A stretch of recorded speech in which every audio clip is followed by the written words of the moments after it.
ሰላም ጤና ይስጥልን ተመልካቾቻችን እንደምን ዋላችሁ እንደምን አመሻችሁ ከአንከር ሚዲያ ዝግጅት ክፍል ያክብሮ ሰላምታችንን እናቀርባለን ዜናዎቹን ይዘን መጥተናል ከዘውትር ተሳታፊያችን ጋር የዕለቱን ዜናዎች ወደ እናንተ እናደርሳለን አብራችሁን ቆዩ መልካም ጊዜ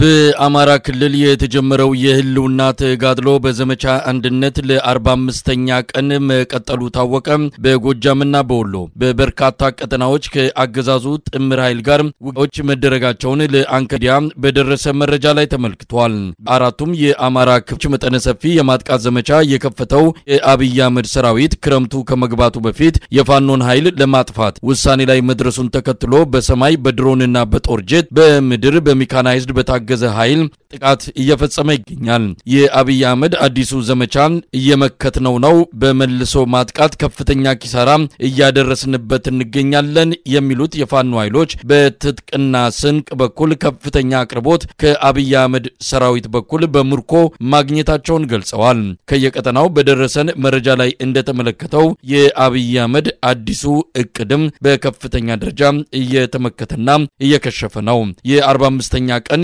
የወሎና የጎጃም እንዲሁም የጎንደር አውደ ውጊያዎችን በተመለከተ የዘውትር ተሳታፊያችን መረጃዎችን ባጭሩ ሰብስቧል ወደሱ አልፋለሁ በበርካታ የአማራ ክልል አራቱም ክፍለ ሀገሮች ወይም ግዛቶች ላይ መንግስት ከፍተኛ የሆነ ቁጥር ይዞ በድሮን የታገዘ በብረት ለበስ ተሽከርካሪ በኮማንዶ የአማራ ክልልን ሚኒሻን በሙሉ አሰልፎ ልዩ ኃይል አዲስ ያሰለጠናቸው ልዩ ኃይል አሰልፎ ፋኖች ጠንካራ ይዞታ ናቸው በተባሉ አካባቢዎች ላይ ከፍተኛ ለማጥቃት እንቅስቃሴ አድርጎ ነገር ግን የፋኖ ኃይሎች ስልታቸውን በመቀየር ፊት ለፊት ከመዋጋት በዘለለ በመልሶ ማጥቃትና ስቦ በመምታትና ያንና ቀጠና ፋኖ ይዟቸው የነበሩ ቀጠናዎችን ለማጥቃት በሚንቀሳቀሱበት ሰዓት የራሳቸው ምሽግ ዙረው ከተሞች ላይ በመያዝና እዛ አካባቢ ያለውን የምሽግ ሰራዊት በመደምሰስ ከፍተኛ ድል አስመዝግበዋል እንዲያውም በአንዳንድ ቦታዎች መሳይ በርካታ ቀጠናዎችን ለቀው ወደ ወረዳ ከተሞች ወይንም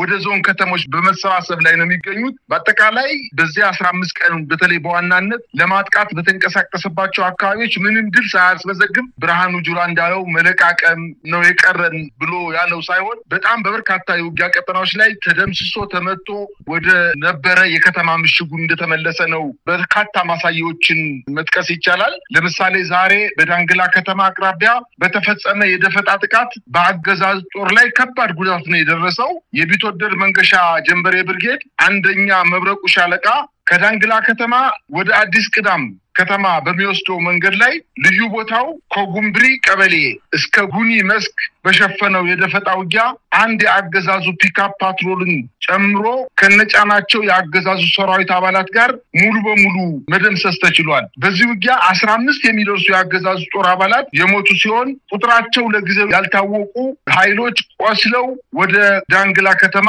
እና ወደ ግምጃ ቤት ከተማ ለሕክምና እንደሄዱ ነው መረጃው የሚያሳዩት በዚህ ምክንያት ዳንግላ ከተማ ካለፈቃዳቸው ታፍነው በግዳጅ ወደ መከላከያ ወታደራዊ ማሰልጠኛ ሊሸኙ የነበሩ ህፃናት ታዳጊዎች የተፈጠረውን ውጊያ ተከትሎ የጥበቃ ኃይል ሲመናመን የታፈኑበትን አዳራሽ ሰብረው በመውጣት ወደ ቤተሰቦቻቸው በሰላም እንደተቀላቀሉ ከስፍራው የደረሰኝ መረጃ ያመላክታል በውጊያው እንዲሁ አማራ ፋኖ በጎጃም በራሱ የወታደራዊ ባለሙያዎች ያሰራው ዘሪውን 13 የተባለው ዘመናዊ ፋኖ መሳሪያ ውጤታማ ተኩስ አድርጓል በዚህ አካባቢ ይህን መሳሪያ በመጠቀም ከፍተኛ ድል እንደተጎናጸፉበት ነው ለማወቅ የተቻለው በዚህ የተበሳጨውና ድል የራቀው የአገዛዙ ሰራዊት የፋኖ አባላት ቤተሰቦችን ከብትና በጎችን ዘርፎ ወደ ዳንግላ ከተማ ለመሸሸት ተገዷል በተጨማሪም የአማራ ፋኖ በጎጃም በአዲስ ቅዳም ሳንክራ ሽንዲ ደብረ ኤልያስ ከተሞች ላይ ዘልቀው በመግባት ጥቃት መፈጸም እንደቻሉ ነው ከስፍራው የደረሰኝ መረጃ የሚያመላክተው ከሽንዲ ወንበርማ እስከ ግምጃ ቤት ማርያም ድረስ በተደረገ ትንቅንቅ የወረዳው የሚኒሻ ኃላፊን ጨምሮ በርካታ የአገዛዙ ጥምር ጦር መደምሰስ መቻሉን ተመላክቷል ይበንዲ እንዳለ በጃዊ ቀጠና ለሁለት ሳምንት የአገዛዙ ጥምር ጦር በርካታ ክፍለ ጦሮችን አሰማርቶ ለማጥቃት ቢሞክርም በፋኖ ኃይሎች መልሶ ማጥቃትና ስቦ በመምታት ስልት ተሰላሽቶ ወደ ወረዳ ዋና ከተማ ፈንድቃ መሰባሰብ ሲጀምር የፋኖ ኃይሎች ድንገት በቆረጣ ከፈንድቃ ከተማ አቅራቢያ ላይ በምትገኘው ብሔራዊ በተባለች ቦታ ላይ በተሽከርካሪ ሲመለሱ በነበሩ ያገዛዙ ጦር ላይ በፈጸሙት ጥቃት በተሽከርካሪው የነበሩ ሙሉ በሙሉ መደምሰስ መቻላቸውንና ተሽከርካሪው በተወሰነ ደረጃ ተቃጥሎ ወደ ዳንግላ ከተማ ጎትተው እንደወሰዱት ለማወቅ ተችሏል። እንዲሁም ዘመቻ አንድነት በወሎ ቤተ አማራ ግንባር ተጠናክሮ በቀጠለው ዘመቻ አንድነት በወሎ ግንባር አሳምነው ክፍለ ጦር ታላቅ ጀብዶ በመፈጸም ድል ተጎናጽፏል። የአማራ ፋኖ በወሎ ምስራቅ አማራ ኮር 1 አሳምነው ክፍለ ጦር ሁለተኛ ሻለቃ ትናንት ሚያዝያ 23 2017 ዓ.ም ጉባ ላፍቶ ወረዳ ሐራ ከተማ አካባቢ ልዩ ስሙ ላስቴ ቢቲሞ በር ሬሽን አጅቦ ሲንቀሳቀስ የነበረ ሚኒሻዎች ላይ በፈጸመው የደፈጣ ጥቃት 11ዱን በመደምሰስና ቀሪውን በማቁሰል ታላቅ ድል ተጎናጽፏል። የአገዛዙ ጦር ይሄንን የበጋ ወራት ተጠቅመን በምድርም በሰማይም ብለን ፋኖ ማዳከም አለብን፣ ካልሆነ ግን ውጊያው ወደ ክረምት ከተሸጋገረ በሰራዊት ላይ ከባድ ችግር ይፈጠራል በሚል ግምገማ በርካታ አዳዲስ ሰልጣኞችን ወደ ውጊያ ቀጠና ቢያሰማራም የአገዛዙ ጦር ለአሰሳ ከምሽግ በመውጣት ሲንቀሳቀስ የፋኖ ኃይሎች በቆረጣ ወደ ከተማ በመግባት በርካታ ምሽጎችን እያጠቃ ቀጥሏል። ለዚህም በጥይት ብቻ ሳይሆን ገደል ገብቶ እያለቀ እንደሆነም የሰሞኑ የወልዲያ ዙሪያ ውጊያ ያመላክታል ይላል። በብልጽግና ካድሬ ፕሮፓጋንዳና ለሆዱ ሲል ከትዳሩና ከግብርና ሙያው እየተነቀለ እየመጣ እየተማገደ እያለቀ ላለው ሚኒሻ ያለምንም መሰላቸት በፍጹም ትግስት ይደረግ የነበረው ሰላማዊ ጥሪ አሁንም እንደተጠበቀ ሲሆን ይህንን ተላልፎ ወገኑ ላይ የሚደረገውን ዘር ማጥፋት ተባባሪና ተሳታፊ ሆኖ የተገኘ ግን ዛሬም ቀዳሚ የጥቃት ኢላማ ሆኖ እንደሚቀጥል ለማሳሰብ እንወዳለን በማለት ጠንከር ያለ ማሳሰቢያም ሰጥተዋል። በተያያዘ ዜና በደቡብ ጎንደር እስቴ አንዳቤት ወረዳ ማህደረ ማርያም እንዲሁም በደቡብ ጎንደርና በማዕከላዊ ጎንደር አማካኝ ቦታ ላይ የሚገኘው ጣርማበር አካባቢ ላይ ዛሬ ከሰዓት በኋላ ከፍተኛ ውጊያ እየተደረገ ሲሆን በዚህ ውጊያም በአገዛዙ ጦር ላይ ከፍተኛ ጉዳት እንደደረሰና ነገር ግን ጉዳቱን ተከትሎ የአገዛዙ ጦር ይህን አካባቢ ለቆ በሚወጣበት ሰዓት የፋኖ ኃይሎች ቤተሰቦችን ንብረትና ቤት በማቃጠል ዘረፋ በመፈጸምና አስገድዶ መድፈር በመፈጸም ወደ ምሽጉ እየተመለሰ እንደሆነና ሰላማዊ ሰዎች በአካባቢው እንደተጎዱም ለማወቅ ተችሏል።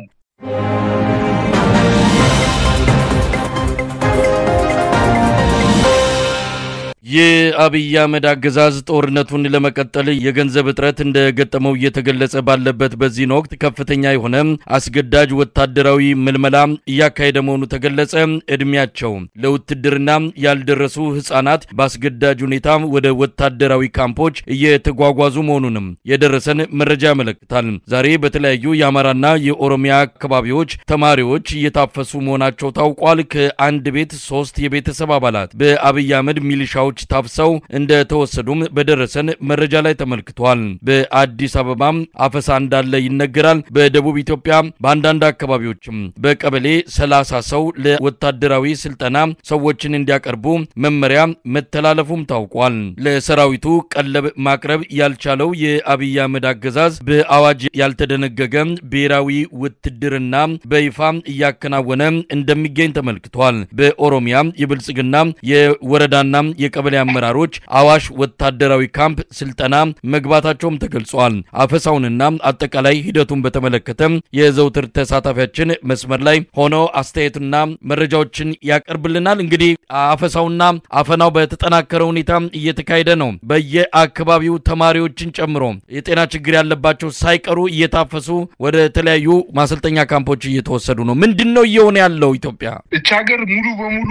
የወታደር ሀገር የሆነች እንደመጣች በጣም በበርካታ የሀገሪቱ ከተሞች ላይ እየተደረገ ያለው አፈሳ በተጨባጭ ማሳያ ሆኖ ነው እየታየ ያለው። እንግዲህ በታሪክም እንደምንሰማው በልጅነታችንም እንዳየ ነው የደርግ ስርዓት ከኤርትራ ተገንጣዮችና ወይም ከኤርትራ ኃይሎችና ከህወሓት ጋር በሚያደርገው ጦርነት ወቅት የሰራዊት ብዛት የሚያድነው ስለመሰለው በጣም በርካታ ወጣቶችን በተለይ ስራ የሌላቸውን በጎዳና ላይ ያገኛቸውን ወስዶ የሕክምና ምርመራ አድርጎ እድሜያቸው እድሜያቸውን ገምግሞ አይቶ ከ18 ዓመት በላይ የሆናቸውን ብቻ ነው ወደ ማሰልጠኛ አስገብቶ ወደ ውጊያ ቀጠና ሲያስገባ የነበረው። አሁን በዚህ ሰሞን እያየን ያለነው አጠቃላይ በአማራም ክልል ይሁን በኦሮሚያ ክልል እያየን ያለነው ነገር ተአምር ነው የሚሆነው። አንደኛ በጣም ከፍተኛ ቁጥር ያለው ወታደር ከዚህ በፊት ሰልጥኖ ወጥቷል። የት ሄደ ወታደር? ነባሩ ወታደር በህወሓት በተደረገው ጦርነትና ከአማራ ክልል ጋር እየተደረገ ባለው ጦርነት እንዲሁም ከኦሮሚያ አካባቢ ከኦነግ ሸኔ ጋር እየተደረገ ባለው ጦርነት አልቋል እንበል። ነገር ግን ለበርካታ ጊዜ በዚህ 2 ዓመት ውስጥ ለበርካታ ጊዜ በበርካታ ማሰልጠኛ ተቋማት ላይ እንዲሁ በገፈፋም ይሁን በወዶ ገብ ዘማችነት ወታደሮችን አሰልጥኗል። እነዚህ ወታደሮች የት ሄደው ነው አሁን ከላይ ስልጠና ለማድረግ ጥረት እያደረገ ያለው? ባያድለን እንጂ አገር ብትወረር ለምሳሌ አገር ብትወረር ምናልባትም እኮ ኢትዮጵያ ውስጥ ከመቼውም ጊዜ በላይ የወጣት ስርዓት ቁጥር ያለባት ሀገር ናት። ሀገር ተሰልፎ ነበረ ወደ ውትድርና ማሰልጠኛ ተቋም በፍላጎት መግባት የነበረበት። ነገር ግን አሁን እየሄደ ያለው በግዳጅ እየተያዘ ያለው ወታደር አንደኛ ዓላማ የሌለው ጦርነት በፋኖም ይሁን በሸኔዎች መሞት አልፈልግም፣ እንዲሁም ፋኖንም ይሁን ሸኔዎችን መግደል አልፈልግም በሚል እሳቤ ወደ ውትድርና ጣቢያ በፍላጎት በቅስቀሳ መግባት አልፈለገም። ስለዚህ መንግስት ያደረገው የእድሜ ዘመኑን ለማራዘም ያደረገው ነገር ምንድነው? ፈና እየፈጸመ ነው። በትምህርት ቤቶች ላይ በጣም የሚያሳዝነው ደርግ እንኳን ያላደረገው ነገር የቆሎ ተማሪዎችን የአብነት ተማሪዎችን በቤተክርስቲያን በሌሊት በቤተክርስቲያኑ ከበባ በመፈጸም በርካታ የቆሎ ተማሪዎችን አፍኖ ወደ ውትድርና ጣቢያ እየወሰደ ነው። 12 እና 13 ዓመት የሆኑ ህፃናትን ጃራ የስደተኞች ወይንም የተፈናቃይ ቤተሰቦች የሰፈሩበትን ቦታ ደሴ በቅርብ ርቀት የሚገኘው ጃራ የስደተኞች ወይም የተፈናቃዮች መጠለያ ጣቢያ ላይ ገብቶ በሌሊት ገብቶ ከ80 በላይ ወጣቶችን ከእናታቸው ጉያ ነው ነጥቆ የወሰደው። ይሄ በጣም አሳፋሪ ነው። እንዲሁም ዳንግላ ከተማ በዙሪያው በተደረገው ውጊያ የፋኖ ኃይሎች የመከላከያ ሰራዊቱን የሚሆን ጥምር ጦሩን በማጥቃታቸው የጥበቃ ኃይሉ በመሳሳቱ ከዛ ተይዘው ወደ ማሰልጠኛ ሊሄዱ የነበሩት ወጣቶች ልክ እንደ ኦሮሚያ ክልል አሳሳ አካባቢ እንደተደረገው በርካታ ህፃናት አዳራሹን ገንጥለው ወጣው በሰላም ከቤተሰቦቻቸው ጋር ተቀላቅለዋል። በፍላጎት ቢሆን አዳራሽን ገንጥሎ እስከ መውጣት ድረስ ምን አደረሰው? በአጠቃላይ አማራ ክልል ላይ የሚሆን ኦሮሚያ ክልል እንዲሁም በአዲስ አበባ አሁን ዛሬ እየተደረገ ያለው በአዲስ አበባ ክልልም ቢሆን እንዲሁም በደቡብ ክልልም ቢሆን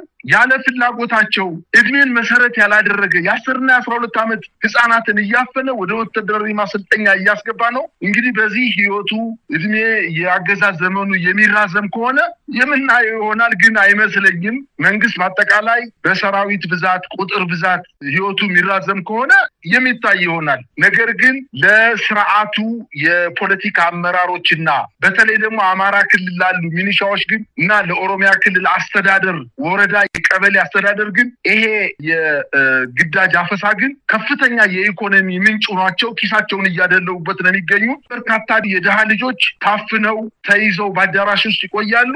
እናቶቻቸው ወይም ቤተሰቦቻቸው ወይም ራሳቸው በኪሳቸው ገንዘብ ያለ ከሆነ ከ100 እስከ 300 ሺህ ብር ድረስ እየከፈሉ ነው ከዚህ ደም አፋሳሽ ጦርነት ላለመሄድ ከፍተኛ ጥረት እያደረጉ ያሉ ቤተሰቦች እንግዲህ ለአንድ ልጅ እስከ 100 እና እስከ 300 ሺህ ብር እየከፈሉ ማስወጣት ማለት ምን ያክል ጦርነቱን ቤተሰቦቻቸውን እንደማይፈልጉትና ይህ ጦርነት የእርስ በርስ ጦርነት በመሆኑ ልጆቻቸው በዚህ ሂደው የውሻ ሞት እንዳይሞቱ ለማድረግ ነው። እንግዲህ ከሌላቸው ጥሪት ላይ ምናልባትም ከብቶቻቸውን ሽጠው ቤቶቻቸውን በባንክ አስይዘው ሊሆን ይችላል ልጆቻቸውን ከውትድርና ጣቢያ እንዳይሄዱ ያደረጉት። በአጠቃላይ ግን እየተደረገ ያለው አፈና እጅግ በጣም አሳፋሪ ነው። ምናልባትም ወታደራዊ ካምፑ ላይ ሰልጥነው ከወጡ በኋላ ምናልባት ነገ ከነገ ወዲያ በውጊያ ቀጠና ሲሄዱ ህፃናት ናቸው፣ አጥንታቸው ያልጠነከረ መንፈሳቸው ያልዳበረ መሳሪያ ተሸክመው መዋጋት ማይችሉ ህፃናቶችን ወስዶ ህይወቱ ወይም ያገዛዝ ዘመኑን ለማራዘም ጥረት እያደረገ እንደሆነ ነው ማየት የሚቻለው። መሳይ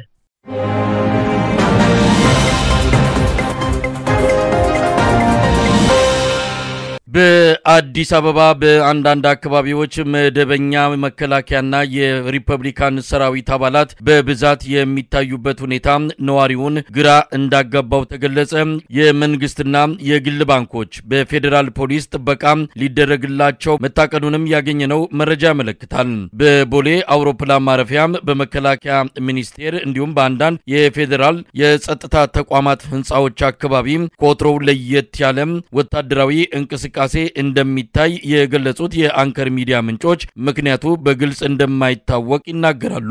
በአዲስ አበባ አፈሳውና የጅምላ እስሩ አሁንም እየተካሄደ ነው። በዚህ ጉዳይ ላይ የዘውትር ተሳታፊያችን የሚጨምረው መረጃና አስተያየትም ይኖራል። በነገራችን ላይ ይሄ በአዲስ አበባ የሚታየው ውጥረት ባለፈው የአሜሪካን ኤምባሲ ካወጣው የማሳሰቢያ ወይም የማስጠንቀቂያ መግለጫ ጋር ተያይዞም የሚታይ ነው። አዲስ አበባ ምን እየሆነ ነው? አንዳንድ ቦታዎች ላይ ህዝቡን ስነልቦና ለመረበሽ በሚል የታሰበ ይመስላል። ባለጎማ ታንኮች እንደዚሁም አንዳንድ ብረት ለበስ ተሽከርካሪዎች ወታደሮችን ጭነው በከተማው አንዳንድ አካባቢዎች መታየት ጀምረዋል። ምንድነው እየሆነ ያለው? መሳይ አንተ እንዳልከው በአዲስ አበባ ከተማ የሚገኘው የአሜሪካ ኤምባሲ ለዜጎቹ ጥንቃቄ እንዲያደርጉ ህዝብ በተሰበሰበበት አካባቢ የትራፊክ መጨናነቅ ባለባቸው አካባቢዎች ዜጎቹ እንቅስቃሴ እንዳያደርጉ ከተንቀሳቀሱ ደግሞ ለኤምባሲው የታመነበት እንዲሆን እና ኤምባሲው ክትትል ማድረግ እንዳለበት የሚል መግለጫ ካወጡበት ጊዜ ጀምሮ የመንግስት ባህሪ በአዲስ አበባ ተቀይሯል። አዲስ አበባ በዚህ ሳምንት ውስጥ ባሳለፈው ሳምንት ውስጥ ከወትሮ በጣም በተለየ ሁኔታ አዲስ አበባ ከተማ በፓትሮል አይተነው የማናውቀው የፖሊስ ብዛት የፌደራል ፖሊስ፣ የአዲስ አበባ ፖሊስ፣ የደንብ ማስከበር ፖሊስ የሚባል ከሲቪል ነጭ ለባሽ የደህንነት አባላትን በተጨማሪ አዲስ አበባን አጥለቅልቀዋታል። በየቦታው ፍተሻ ነው፣ በየቦታው ድብደባ ነው፣ በየቦታው ፓትሮል፣ የመኪና ፓትሮሎች፣ የመከላከያ ፓትሮሎች በየቦታው ዲሽቃና ሞርተር ጭነው ነው የሚንቀሳቀሱት። አዲስ አበባ ወታደራዊ ከተማ ሆናለች። እጅግ በጣም ያስፈራል። ለምሳሌ ዛሬ መሳይ ያየነው ነገር ምንድነው? በአዲስ አበባ በሁሉም ክፍለ ከተሞች ማለት በሚያስችል ደረጃ የአዲስ አበባ ፖሊስና የፌደራል ፖሊስ ፎርም ይዘው በጎዳና ላይ የሚንቀሳቀሱ ወጣቶችን ትልልቅ ሰዎችን አይጠይቁም። ነገር ግን አስቆሞ ሞባይላቸውን ተቀብለው ምዝገባ አድርገው እድሜያቸውን፣ ጾታቸውን፣ የመጡበትን ክልል፣ የሚሰሩትን ስራ እና የሞባይል ቁጥራቸውን በመመዝገብ ከፎርማቱ ላይ ፊርማ እንዲፈርሙ በማድረግ እየለቀቋቸው ነው። ሞባይላቸውን ገብተው ይፈትሻሉ፣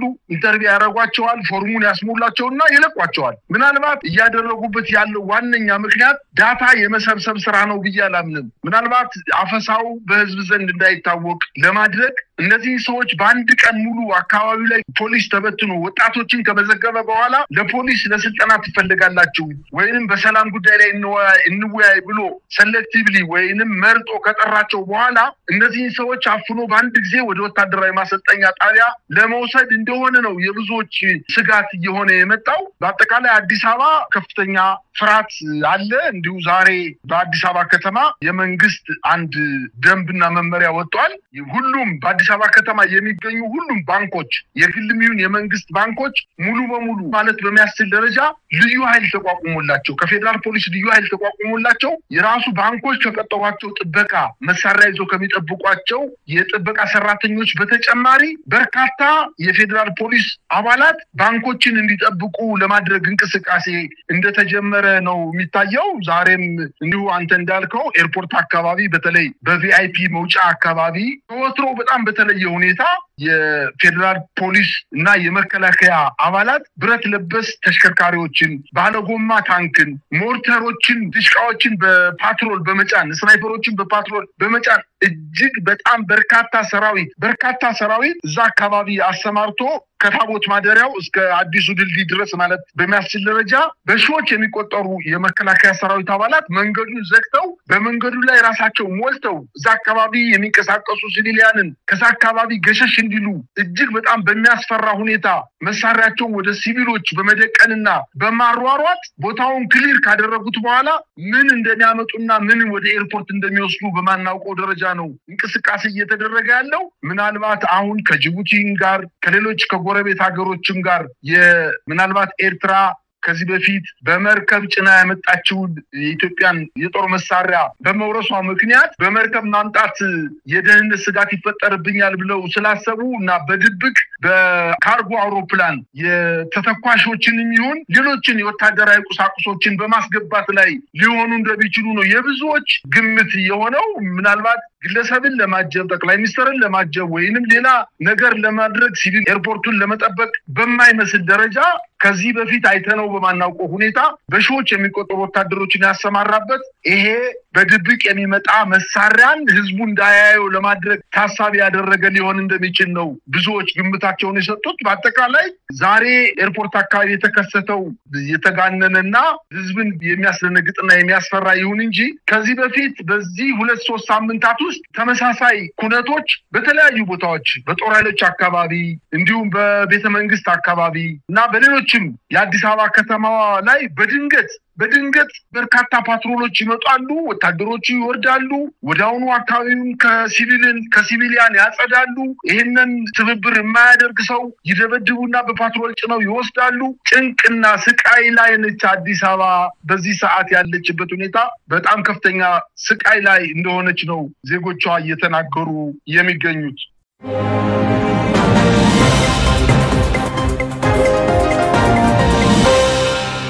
የመሬት ባለቤትነትን ለውጭ ሀገራት ሰዎች የሚፈቅድ ረቂቅ አዋጅ በሚኒስትሮች ምክር ቤት ተረቆ መዘጋጀቱ ተገለጸ። ለሕዝብ ተወካዮች ምክር ቤት ቀርቦ ከጸደቀ ሕግ ሆኖ ተግባራዊ እንደሚደረግም ይጠበቃል። ኢትዮጵያውያን የመሬት ባለቤት እንዳይሆኑ በሕገ መንግስት ታስሮ የተቀመጠውን ሕግ በሚጥስ መልኩ ለውጭ ሀገር ባለሀብቶች የመሬት ባለቤትነትን መብት የሚሰጠው አዲሱ አዋጅ አነጋጋሪ ሆኗል። የመሬት ይዞታ በመንግስት እጅ በሆነባት ኢትዮጵያ ለዜጎች ተነፍጎ ለውጭ ሀገራት ሰዎች የሚፈቅደው ረቂቅ አዋጅ የአብይ አህመድ አገዛዝ የገባበትን የገንዘብ ቀውስ ለመታደግ በሚል የተዘጋጀ እንደሆነም ይነገራል። ረቂቅ አዋጁ የመሬት ባለቤትነትን ፍቃድ የሚሰጥ አይደለም የሚል ማብራሪያ ከብልጽግና አንዳንድ አመራሮች እየተሰጠ ቢሆንም ረቂቅ አዋጁ በግልጽ መብቱን ለውጭ ሀገራት የሚሰጥበት አንቀጽ እንዳለው ለማወቅ ተችሏል። የአዲስ አበባን ሕዝብ ከይዞታው አፈናቅሎ የተሰበሰበው መጠነ ሰፊ መሬት ለውጭ ሀገር ሰዎች በተለይም ለተባበሩት አረብ ኤሚሬትስ ባለሀብቶች የተሰጠ ሲሆን ይህንን ህጋዊ ለማድረግ አዋጅ በማስፈለጉ ነው በሚኒስትሮች ምክር ቤት ረቂቅ የተዘጋጀው ሲሉ አስተያየታቸውን የሰጡ ወገኖች የአብይ አህመድ አገዛዝ ከፍተኛ የህልውና ቀውስ ውስጥ መግባቱን የሚያመላክት ሲሉም ይናገራሉ። በዚህ ጉዳይ ላይም የዘውትር ተሳታፊያችን መረጃና አስተያየት ይሰጠናል። እንግዲህ በጣም አስገራሚ ነገር ነው። የሚኒስትሮች ምክር ቤት ከህገ መንግስቱ ጋር እንዴት አድርጎ ሊያስታርቅ እንደሚችል የሚታወቅ ነገር የለም። የማይንቀሳቀስ ንብረት ባለቤትነት ይላል። እንግዲህ መሬትን ጨምሮ እንደነዚህ አይነት ሀብቶችን ለውጭ ሀገር ሰዎች ባለቤትነት እንዲያዙ የሚፈቅድ አዋጅ ነው ተረቆ የተዘጋጀው። ምናልባት ከዜና ውጪ ተጨማሪ መረጃ ካለህም ልታካፍለን ትችላለህ። ምን ማለት ነው? መሳይ አዲስ አበባ እንግዲህ በሰፈሮችን መልሶ ማልማት በሚል ሂሳብና የኮሪደር ልማት በሚል በመቶ ሺዎች የሚቆጠሩ ነባር ከተማዋን የመሰረቱት ዜጎች ጎዳና ላይ ወድቀዋል፣ ዳር ላይ ተጥለዋል። ምንም መሰረተ ልማት ወደሌለበት ጎዳና ከተጣሉ በኋላ የሆነው ነገር ምንድነው? እነዚህ በተለይ በካሳንቺስ፣ በፒያሳ፣ በሜክሲኮ፣ በቄራ እና መናኸሪያ የድሮ መናኸሪያ ጀርባ ዙሪያ አካባቢ በጣም ትልልቅ መሬቶች በትልልቅ ኤጋ ቆርቆሮ ታጥረው ለአዲስ አበባ ከተማ እንዲሁም ለኢትዮጵያውያን ዜጎች ለመሸጥ ታሳቢ ያደረገ ነበር መጀመሪያ። ነገር ግን መንግስት ስሌት ሳይሆን በስሜት ስለሚሰራ የመነሻ ዋጋ የጠራበት ዋጋ ለኢትዮጵያ ባለሀብቶች የሚቀመስ አይደለም። በጣት የሚቆጠሩ የኢትዮጵያ ባለሀብቶች ከስርዓቱ ጋር ጅና ጓንት ነው የሚሰሩ። ስርዓቱ ሀብታም ያደረጋቸው ወይንም ከዚህ በፊት ሀብታም የነበሩ ነገር ግን ከዛኛው ስርዓት ጋር የኢኮኖሚ መሞዳሞድ ውስጥ የነበሩ ሰዎች አሁን ለዚህኛው ስርዓት እንገዛለን በሚል ሂሳብ አድርጉ ሲባሉ የሚያደርጉ ባለሀብቶች የተወሰኑ ባለሀብቶች ትንንሽ መሬቶችን ወስደዋል። ነገር ግን የፈረሰው ስፍራና አሁን ታጥሮ የሚገኘው ቦታ በጣም ሰፊ በመሆኑና ትልቅ በመሆኑ የኢትዮጵያ ባለሀብቶች በዋጋ መጨመር ምክንያት ያንን ቦታ አልገዙትም ተብሎ ነው እየተነገረ ያለው። እውነታው ግን እሱ አይደለም። እውነታው እሱ ብቻ አይደለም።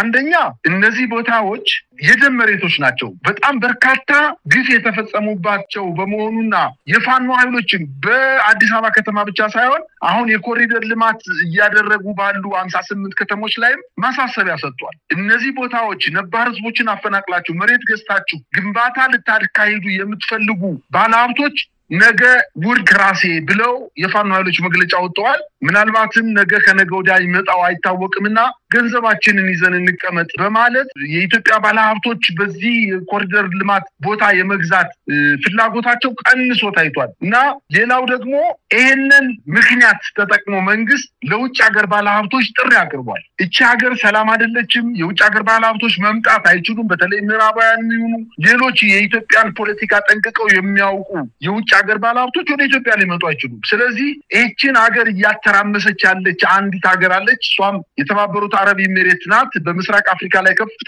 ከፍተኛ ትርምስ እየፈጠረች ያለች ሀገር አሁንም የኢትዮጵያን የደም መሬት የሆነውን ይህ መሬት በመግዛት የተለያዩ የግንባታ ስራዎችን ለመስራት እንቅስቃሴ መጀመሯንና አንዳንድ ዜናዎችም እንደምንሰማው ከሆነ ኦልሬዲ መሬቱን ገዝተዋለች። ነገር ግን መሬቱን ለመውሰድ የግላቸው ለማድረግ የኢትዮጵያ ህገ መንግስት መሬት የግለሰብን አይደለም የመንግስትና የህዝብ ነው፣ ስለዚህ መሬትን መሸጥም ሆነ መለወጥ አይቻልም የሚል የህገ መንግስት አንቀጽ ላይ የተቀመጠ ነገር ስላለ ይሄ ነገር በደንብ በመመሪያ በአዋጅ ሊሻር አይችልም። መንግስት ግን ይህን ሁሉ ጥሶ የሀገሪቱን ህገ መንግስት የሚጣረስ ማንኛውም ህግ፣ አዋጅ፣ ደንብና መመሪያ ከወዲሁ ተፈጻሚነት አይኖረውም እያለ ነገር ግን መንግስት ለነዚህ ሰዎች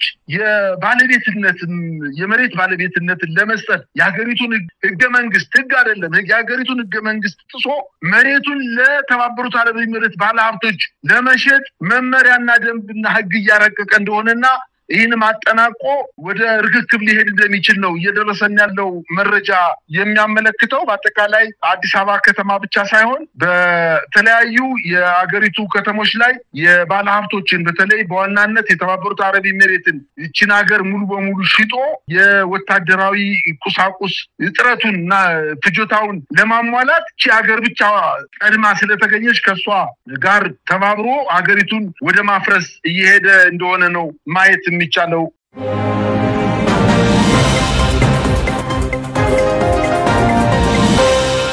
በመጨረሻም ወደ ሀገር ቤት እንዳይገቡ የተከለከሉ 3 የኢትዮጵያ ኦርቶዶክስ ተዋሕዶ ቤተክርስቲያን ሊቃነ ጳጳሳት ለግንቦቱ ጉባኤ እንዲካፈሉ በሚል እገዳው ተነስቶ ወደ ሀገር ቤት እንዲገቡ መፈቀዱ ተገለጸ።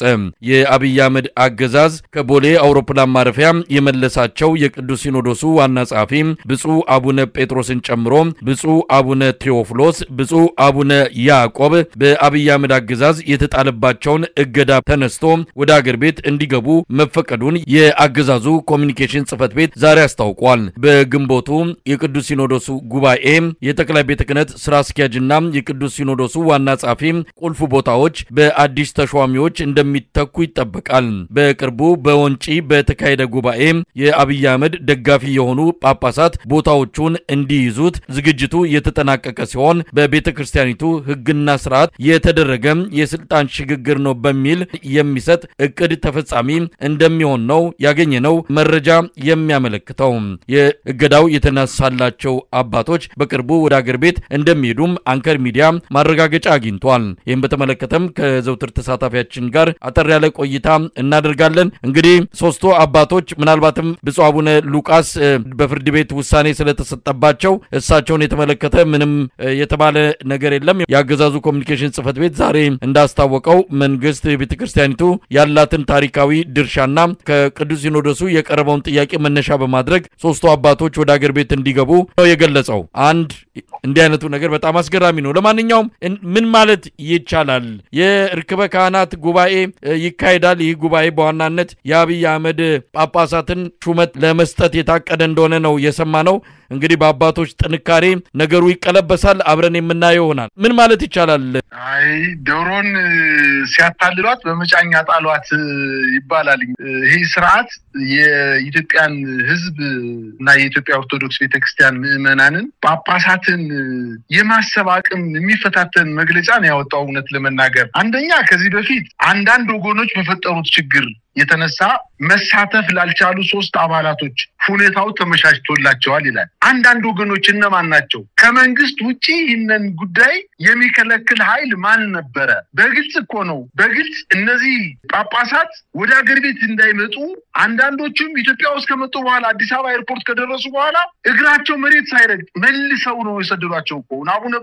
አቡነ ጴጥሮስ እኮ አዲስ አበባ ከደረሱ በኋላ በጠቅላይ ሚኒስትሩ ትዕዛዝ እኮ ነው ተመልሶ ወደ አሜሪካን እንዲሄዱ የተደረገው? ስለዚህ አንዳንድ አካላቶች ብለው የጠቀሱት ነገር በጣም የሚያሳፍር ነገር ነው። ከመንግስት የማይጠበቅ መግለጫ ነው። ሌላው ለሀገር ባበረከተችው አስተዋጽኦ መንግስት አስፈላጊውን ድጋፍ ሲሰጥ ቆይቷል ይላል። እቺ ቤተክርስቲያን እኮ እኛ በጆሮአችን ሰምተነው የማናውቀው በታሪክም አይተነው ከወላጆቻችን ከአያቶች ከቅድመ አያቶቻችን ሰምተነው የማናውቀው ማቅ የለበሰችበት እግዚኦታ የተቀመጠችበት ዘመን እኮ በአብይ አህመድ አገዛዝ ዘመን ነው። እንዴት ነው የሀገር ባለውለታ ከሆነች ማቅ ያስለበሳት ስርዓት እንዴት ነው ሊያዝንላት የሚችለው? በዚህ ስርዓት ነው እኮ አይደለም በደርግ ጊዜ እንኳን ቤተክርስቲያናት አብያተ ክርስቲያናት አንዳንድ አብያተ ክርስቲያናት ከቤተ መንግስት አጠገብ ናቸው ተብለው የተዘጉ ቤተክርስቲያናት አሉ። እግዚአብሔርን የማይቀበል ሶሻሊስት ሪዮት ዓለምን እከተላለሁ ኮሚኒስት ነኝ ያለው የደርግ ስርዓት እንኳን በዚች ቤተክርስቲያን ላይ እንደዚህ አይነት እንደ ብልጽግና አይነት በደል እንኳን አልፈጸመባት። ዜጎቿ ምዕመናኖቿ የቤተክርስቲያን ካህናቶቿ የቆሎ ተማሪ የአብነት ተማሪዎቿ በጅምላ እየተገደሉ እየተረሸኑበት በጅምላ የተቀበሩበት በመሳለቂያ የሆነችበት ቤተክርስቲያኗ እንደ ጧፍ የነደለችበት በርካታ ወንጀሎች የተፈጸሙበት በታሪክ ምናልባትም በቤተክርስቲያኗ የ3000 4000 ዘመን ታሪኳ እንደዚህ አይነት ወንጀል ድርቡሽ እንኳን እንደዚህ ያላደረጋት የድርቡሽ ጦር እንኳን ወደ ጎንደር ሲገባ ቤተክርስቲያንና ነቃ እንደዚህ አልጨከነባትም። እና እንዴት ነው የሀገር ባለውለታ ናት ብሎ የሚሳለቅባት? ሌላው በወደ ሰፊነት ለማለፍ ወስነናል ይላል። ቤተክርስቲያን መንግስትን ምን አድርገዋለች? መንግስት ወደ ሰፊ የሚሆነው ምን አድርገዋለች? የፈለገውን ነገር ሲገል እንኳን ከጾሎትና ከጾም ከምልጃና አምላክን ይሄችን ሀገር ሰላም አርጋት ከማለት ውጪ ሌላ ምን አድርጋለች እቺ ቤተክርስቲያን? ወደ ሰፊ የሆነች ቤተክርስቲያን እንጂ መንግስት እኮ አይደለም ወደ ሰፊ የሆነው። በአጠቃላይ ይሄ መንግስት ለዚች ቤተክርስቲያን በፍጹም የሚተኛ መንግስት አይደለም። ምናልባትም ጉሮሮውን አንቀው የነበሩት ይህን ስርዓት ጉሮሮውን አንቀው የነበሩት ከጳጳሳት ውስጥ አንደኛው አባታችን አቡነ ጴጥሮስና ዋና ጸሐፊው አቡነ ጴጥሮስና ሌላኛው አቡነ አብርሃም ናቸው። እነዚህ የሥራ ዘመናቸውን በማጠናቀቅ ላይ ስለሆኑ ምናልባት ከእንግዲህ በኋላ መጣው ስለማይመረጡ ቢመጡ ምንም ችግር አይፈጥሩም፣ ስለዚህ ሰዎችን እንተካለን በማለት ጥሪ ሲያቀርብላቸው እንኳን እንዲህ አላሉ። ምክንያቱም ቂምና በቀል በቤተክርስቲያኑ ስለሌለ መንግስት ያደረጋቸውን በቤተክርስቲያኗም ይሁን በአባቶቻችን ላይ የፈጸመውን ወንጀል ቂም ሳይዙ ወደ ሀገር ቤት የሚመጡ አባቶቻችን ስለ ሀገር ሰላም ስለ ወገን መገደል እንዲቆም ሀገሪቱ ሰላም እንድትሆን ህዝቡ በብሔርም በቋንቋም በሃይማኖቱም እንዳይጋጭ ለማድረግ አስተዋጽኦ ብናበረክት ከአምላካችን ቸርነትና በረከት እናገኛለን ብሎ ካልሆነ በስተቀር ይሄ መንግስትማ አጥንቶ አቅዶ ምንም አስተዋጽኦ እንደማይኖራቸው እንደማይመረጡ ስላወቀ በእነዚህ ሰዎች ምትክ እነሱ በተሳተፉበት ጉባኤ ላይ ነው የተመረጡ ብሎ የራሱን ደጋፊ ጳጳሳት በእነዚህ እግዚአብሔርን በሚፈሩ የእውቀት አባት በሆኑ ሰዎች ላይ ለመተካት ከፍተኛ ጥረት ለማድረግ ነው ሲንቀሳቀስ የነበረው። እውነት አንተ እንዳልከው ወንጭ ላይ በተደረገው ስብሰባ ዝግጅቱን ጨርሷል መንግስት። እንግዲህ የክብረ ካህናት ጉባኤ ሲደረግ የምናየው ነገር ሆኖ ነገር ግን መንግስት ያወጣው መግለጫ መንግስትን የሚያስንቅ ሳይሆን የኢትዮጵያን ህዝብ የናቀ መግለጫ ነው ያወጣው። የራሳችንን ያስተሳሰብ አድማስ የሚፈታተን መግለጫ ነው ያወጣው። የበደለኝነቱ የጨካኝነቱን የግፈኝነቱን ረስቶ ዛሬ በወደ ሰፊነት ለሀገር ባደረገችው አስተዋጽኦ ሌላም በላ ብሎ መግለጫ መስጠቱ በጣም የሚቀፍና የሚዘገን መግለጫ ነው የሰጠው።